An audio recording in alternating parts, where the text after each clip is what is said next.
And so understanding your assignment, uh, that seems like a no-brainer, but I can't tell you how many times I give a bad grade on an assignment because someone writes something that has nothing to do with what I've asked them to write about. And I am oftentimes really puzzled because it's like, how could you not understand the assignment? For example, personal narrative, right? Oftentimes, the first essay in a Comp 1 class is writing a personal narrative. Well, personal narrative means it has to be about you. That means you're saying I.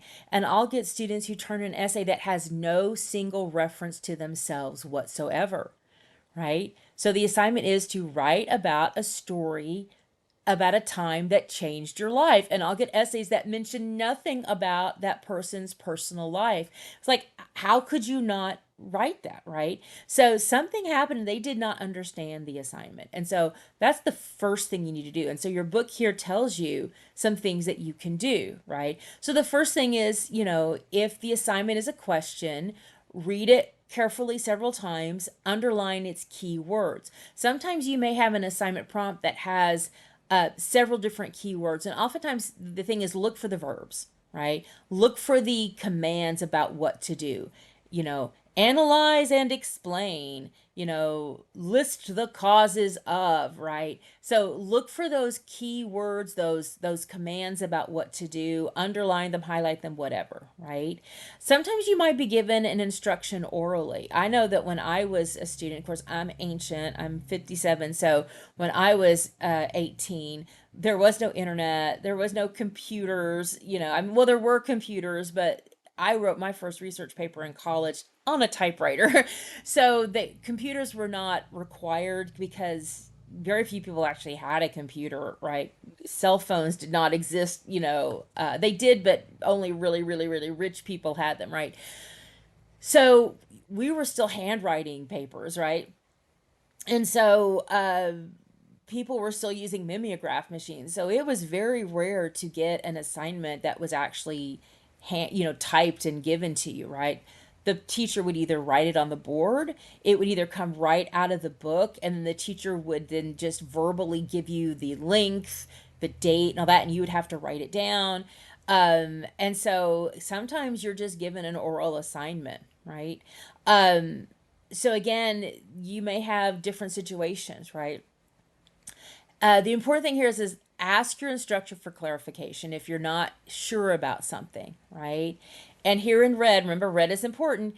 Don't remember this, no matter how well written an essay is, if it will fall short if it does not address the assignment. I tell you what, I've gotten some really well written essays that I've had to fail because it did have nothing to do with the assignment, right? I like to give the analogy, if we're in a creative writing class and I ask you to write a sonnet, which is a poem that is a 14 line poem in rhyme. It has a very specific rhyme. So let's say it's a Shakespearean sonnet, right? 14 rhymed lines in ABBA, CDDC, right? Rhyme scheme and iambic pentameter, right? That means that there are, 5 iambs to each line, right? So that's a heartbeat, ba-bump, ba-bump, ba-bump, right? My mistress' eyes are nothing like the sun, right? If that's the assignment and you give me a haiku, which is a 17 syllable poem broken down into 3 lines, well, you might write a pretty darn good haiku, but if I ask you for a sonnet, you don't pass the assignment because you didn't give me what I asked for, right? So it doesn't matter how great your essay is. If it doesn't fit the assignment, you've not met the assignment requirement, so you can't pass it, right? So again, always make sure you understand the assignment. And oftentimes I will give you an example. Now, I will say we have gone to a brand new book and I am using brand new assignments, so I might not have sample essays for everything at the beginning. But again, please ask me, and I will, look at a preliminary draft. I usually don't pick up rough drafts because I don't have time to grade if I've got a bunch of classes, all those. But if you want me to look really quickly at your draft just to make sure that you're on the right track, I do pick up an essay outline, and that usually lets me see enough of your paper to make sure you're on the right track before you've really written so much that you can't make quick changes. But again, always reach out, ask questions, because you don't want to, mess up just because you didn't understand something, right? So, one of the parts of understanding your assignment, again, is understanding the limits to it, right? And so we have length, purpose, audience, and occasion, as well as your own knowledge of the subject, right? So, these are all things that help us determine what we're going to say about a subject. So, length, again, is the page or word limit. Now, I will usually give you both. I will give you a page limit, but then I'll tell you what the word limit is for that as well. Because if you're using a different font, uh, even if it's very similar, sometimes your word count might, make be a different. If you have if you use Times New Roman versus Calibri, you should have the same amount of words on the page, right? But again, if I just say page limit and you give me Arial, that's going to have different number of words on 2 pages than if you used Calibri, right? So I try to give you both so you can kind of see, what that equates to, right? So again, you're going to know how many words you need to have for the assignment, which is usually more important than the page limit. But again, you're going to get that, and that's going to be pretty clear you're going to see a bulleted list of essay requirements, and that's going to be up there pretty, it's going to say length and all of that, right? Just look there and you'll see it, right? Again, if you're uncertain, ask me. Purpose is about is going to also limit what you say and how you say it. So the purpose is, why are we writing this, right? And we do have some general purposes right here. Excuse me. This is basically, why are we doing this for our audience, right? And we may have expressive writing where we're just wanting to tell our reader how we feel. Sometimes expressive writing does not actually have an audience. Here you see it might be diaries and journals, but narrative and descriptive essay writing has an expressive aspect as well. So we do have expressive writing that does have an audience, but it also does have a component where it doesn't necessarily have, it's just we're writing to put on paper what we're feeling inside. Informative writing, our purpose is just to get information to other people for them to do with what they want, right? We're not trying to convince them of anything else. We're just saying, here's this information, right? But in persuasive writing, we are trying to get them to take information and we're trying to change their minds, get them to act in some way, right? So we have informative writing, just giving them information for them to do with it as they want. They can throw it away. They can do whatever they want, right? Persuasive writing, we're giving them information with the purpose of changing their minds, right? Right. So in this last one, we're saying, so those are general purposes, right? To inform or persuade is usually primarily what you'll be doing in all courses. So even when we're doing narrative writing or expressive writing, usually we're still going to have an informative or persuasive purpose on top of that. But then on top of that, we'll also have a more specific purpose, which might be to evaluate, to describe, to compare, to contrast, right? So usually there'll be an additional purpose on top of that, right? So that's purpose. So a lot of times in your outlines, I will ask you to identify what your purpose is. And that means, for me, why do you want to write this, right? What do you hope, will happen with your reader, right? I want my reader to understand that this is why this is happening because, right? Something like that. So your audience is another thing that you need to understand, and this is another thing that will limit your essay, right? So if I know, and again, this is what this is, right? Setting limits. So if my purpose is to inform, then I'm not going to do anything in that essay that's going to be persuasive, right? If my essay is persuasive, then I'm not going to leave it at just informative. I've got to take that information and then turn it into persuasion, right? My audience, I might have an individual audience, so I'm writing to a very specific person, right? I might have a specialized audience, so I'm writing to a particular group of people that all share particular traits in common, like it says here, a group of doctors or something. Or I might have a universal or general audience, right? So these are people that have little in common. So it might be like it says, readers of newspaper or magazine, right? So again, can have different levels of audiences. My audiences might be, you might have people that attend Seminole State College, right? That is that group. I'm sorry, I didn't highlight that. Let me highlight that there. So the group, so that might be people at SSC, right? So I can have a very generic audience to a very, very narrow audience. So that's going to change how I say things as well, right? Now, they say here in college, your audience is usually your instructor to demonstrate the mastery of your subject matter, your ability to think critically, or your competence as a writer. I'm going to give a caveat to that. Always, when you're writing in college, part of what you're doing is demonstrating to your instructor your ability to master whatever the assignment is showing your mastery of, right? So for this class, obviously every time you write an essay, you're showing me that you understand whatever those type of essay requirements are, right? But I am oftentimes not the primary audience. In this class, I am asking you to identify an audience, an ideal audience, right? So I am your evaluator.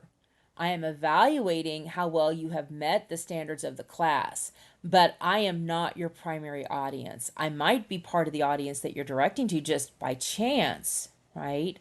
But I am not your audience for your essays directly, all right? But there may be other classes in college where your instructor does want you to write to them directly.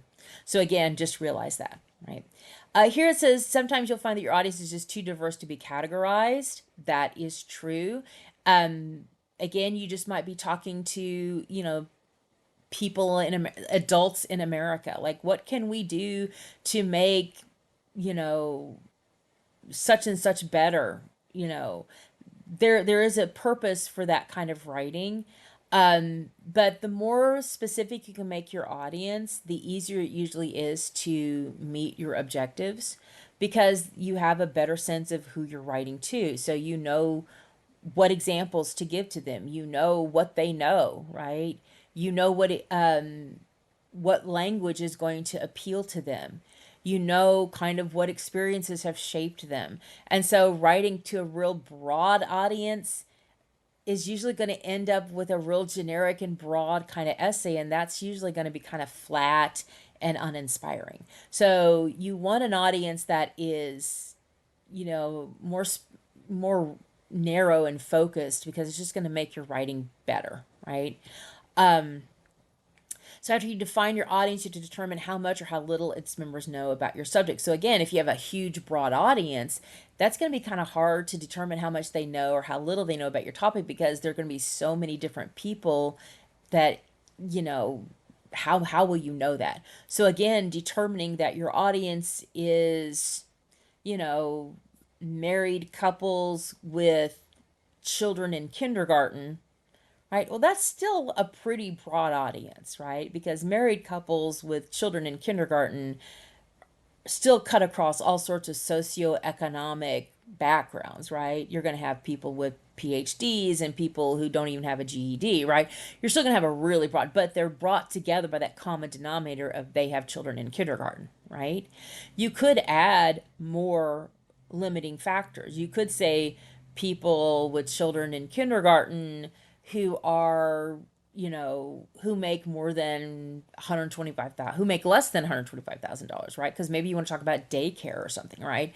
So you might start limiting that, right? You might talk about that they live in rural communities, right? Or they only have one income, right? So again, you can start limiting that depending on what you're writing about, right? But again, you need to decide how much information your readers know in order to understand the discussion, right? So doing an audience analysis is really important. That sounds like a lot of work. It's not as much work as it is necessarily, especially for this class. Once you get up to your upper level courses and you start writing really long papers, then audience analysis can get much more in depth. But it isn't that big a deal in terms of the work it requires to do. But the payout is huge in terms of helping you write a much more specific, focused essay. And again, by knowing your audience, it helps you. So let me give you an example. When I was writing my master's thesis, my original advisor that I started my master's thesis with left, and I had to have a new person come in and take over. Unfortunately, my original advisor had to leave in a hurry. He didn't file some really important paperwork that set the parameters of my master. That he didn't file the paperwork that set the topic of my master's thesis. I was like 40 pages in on my master's thesis. It was going to be about a 125-page thesis, right? So I was almost halfway done. This new guy gets in, and all of a sudden he wants to start adding all sorts of stuff. I was writing about Elizabethan sonnet sequences, and he wants me to start talking about Dante, who is Italian and didn't write a sonnet sequence. He wrote some sonnets, but his sonnet sequence didn't fit in the parameters of what I was talking about. And so I would go to him and I would say, I don't understand why you want me to include Dante's Vita Nuova in this study. It is outside of the scope of my thesis. And he would never tell me why. So here's the thing. I thought that I had established specific parameters that said my audience is going to be sonnet sequences that do this, this, this, this. And because of these 4 criteria, Dante doesn't fit in here, so I don't have to talk about it, right?